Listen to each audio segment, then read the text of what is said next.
I have certain fantasies of people being paired, and I think, I don't know if it's ever happened or not, but I would love to see Capote and Buckley together. Oh, that'd be right. That'd be incredible. That'd be like... Should we see what that would be like? Tag team wrestling? No, I don't have your... We should do them both as tag team wrestlers. That'd be good. If I get him in the ring, I will decimate him mentally and abuse him till he knows not where he's coming from. Thank you. It's up to you now. Why don't we try this? I don't have your background in improv, as we say, but if I were to do Buckley, a sort of Buckley, and you were to do Capote... You should do them as two little children. That'd be wonderful. Yeah. You start. Okay. I don't know why I'm here.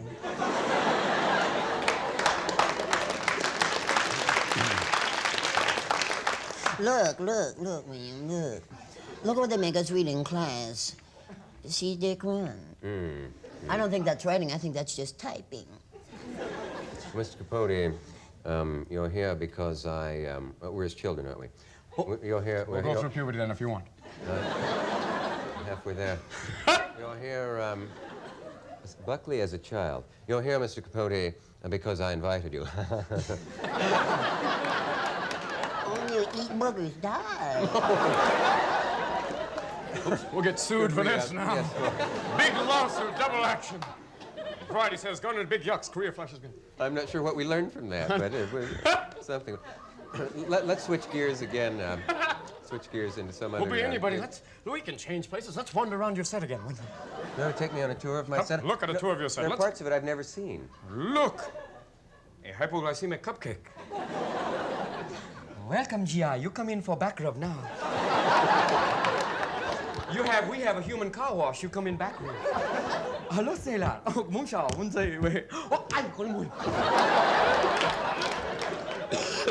Oh, these don't move.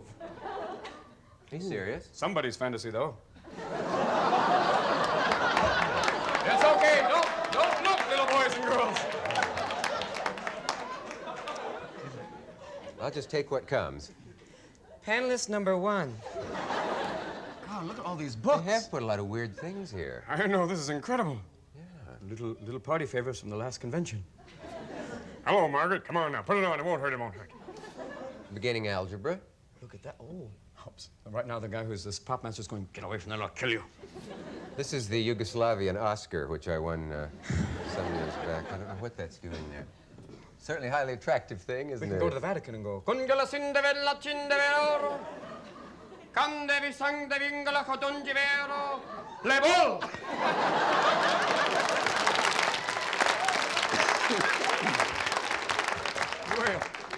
Well, Mr. Williams, why did you write those plays? Well, we're having... It's your set. You show me. I don't know. Are we through? Let's see. Oh, look up there. Well, my son, if you're going to follow in the tracks of Leonardo da Vinci, you must first learn to go, Nieves, I love Nievela. What else we have here? We can't get to those. Father hides all the pornography on the top levels.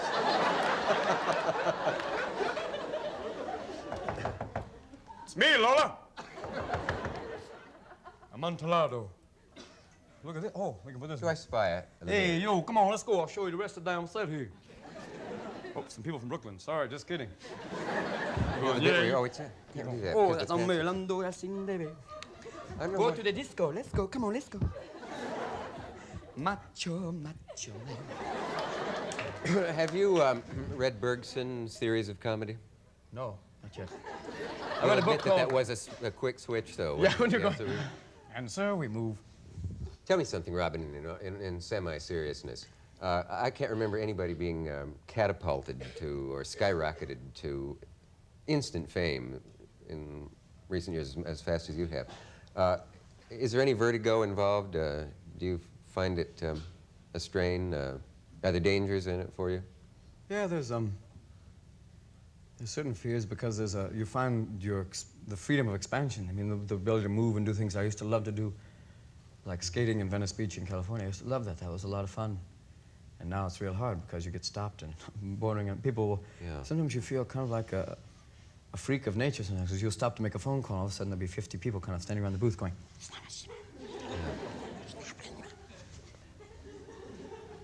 you feel like you're going, I didn't do anything.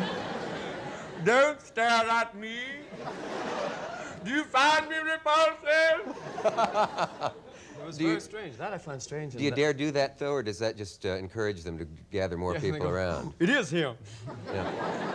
Well, I wonder what would the effect be if you said, look, I'm glad you like the show, but I'm off now. These aren't my working hours, and I'm trying to recall what I was like before I became... I'm trying to get back to being human again. Yeah. I don't know, it's hard. The most scary thing of all is when you get a lot of like 40 or 50 people in a small confined space who want autographs or something. And they all, and you know you can't get all of them, and all of a sudden the autograph starts off like, love ain't I new, Robin Williams, and it gets to love Rue William, then it gets to Robin, then If we could only get them to ask for initials. You know, just that would RW. Yeah. I tried giving out one time just for once. They had these pictures with Xeroxed autographs in the back. And the kid went, This isn't personal enough. Give it back. whoa, sucker. Rejected it. Yeah, I didn't. I mean, it wasn't personal. It wasn't that contact, that one-to-one contact with people. There was a late celebrity used to use a rubber stamp, which I thought was about. Then he found himself stamping people, going, can I? Yeah, the dear. This is more personal. Don't be afraid yet. Thank you. Nice to see you. Thank you. Nice to see you. Yeah. Thank you. Kiss the baby.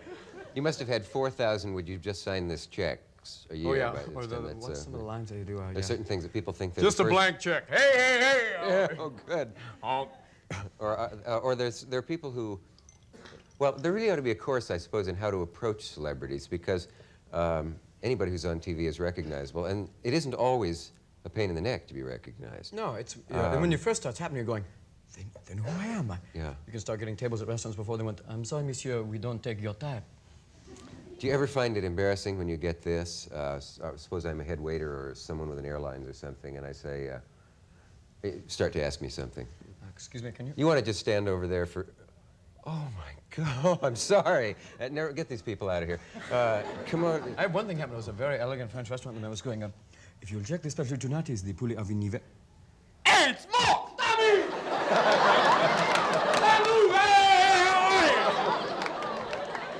Oh. This brings me to my next point, which is, do you have extensive vocal training? Because the stuff you did the other night in the club would be a laryngologist's nightmare. I mean, you... Oh, you've got the Only wrong... you knew what was in this cup. I don't know. Thunderbird in a good week, though. Do you have any idea what I was asking? I was. Oh, we'll go back. Oh, I know what it was. Oh, getting bitchy now, are we? All right, I remember. You're asking me. Well, that's the silliest thing I've heard tonight. It certainly is a wonderful time we're Look up there.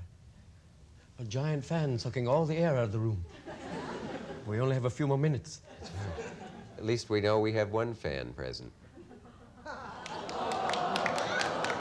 Score now, 1-0. And here's another. And look, two stereo fans. Hey, bet you're not as big as that one, huh? But I did worry about your voice the other night because you stayed on for, is it conceivable you stayed on for 2 hours? Yeah, it was about an hour and 30 minutes, but that's because it was so much. I was just playing and trying out new stuff. Yeah, it was his opening night at the Copa, which is a change from the old days. I miss the old Copa girls with the klutzy feet. We wanted to do a thing, open up with a thing, Dueling Planets. We were going to try to get a hold of 8 girls to dress in chorus suits, but with 5 legs and come out dancing with, at the Copa, but it'd be wonderful, and different legs moving at different times. There is a little fantasy of mine I had on acid. I hope you bear with me. No, there is a... Acid is an island off the coast of...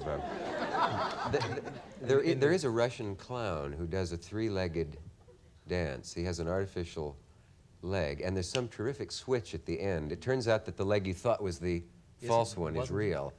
And he sticks a ice pick suddenly into the one you think is his real leg. A big laugh follows. Yes. Whoa. Now, would you say, how do you gauge an audience? Now, you can see these people. Would you say that they're, what, 50% with us? Mostly with, are they warmed up now? How do you explain the person glowering at us there and saying, what on earth do they think they're doing? She's sitting going, interesting concepts, but when are they going to be funny? Yeah. Have you found that one face can throw you if you catch it in the wrong? Yeah, one time everyone has a story about they perform and the audience is going crazy. It's either, and they find out later on the person either had something. One man was on, just gotten out of the hospital, was still getting off his medication, was actually having a great time, but he could only laugh like, And I thought, oh, he's really bummed out. And you want to make remarks. I go, what's wrong? Having a bad time? Huh? Look, everybody else is. And you realize he might be deaf, you know. Yeah. Very risky. Also, you take another chance in your act. You actually drink from a glass that a spectator hands up to you. Have you no fear of strange diseases? Of pyorrhea at the very least? Takes a man to stand up to herpes, Dick.